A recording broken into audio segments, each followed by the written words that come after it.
What's up everyone, today I'm showing you how you could get Skyrim roleplay or Keizaal online. The servers are currently offline at the moment, that's why people are having issues with playing the game if it says error. It's just because the servers are offline, but when they're up you can just play. So this is how you get it anyway. So you want to go to kiezaalonline.com/play. You click join Discord server, accept invite.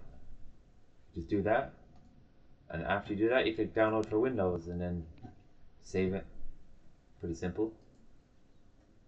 You click download, and I don't need to do it because I've already done it. After you download it, make sure you have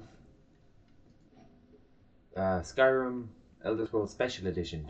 It does not work if you have the original one, guys. That's the issue a lot of people are having. So make sure you have the actual Special Edition. And after you have the Special Edition, you want to click on your Keizaal online thing. And sorry, I already have it open, so there's an error. And after you do that, guys, you click settings wheel, browse, click Skyrim SE, press open on Skyrim SE. That's pretty much it, guys. And then you click done. And the servers are down, so it's not going to work for me right now. But you click play. And then once the servers are up, boom, you get thrown into the game after you download the update. That's pretty much it, guys. Hope you guys did enjoy it.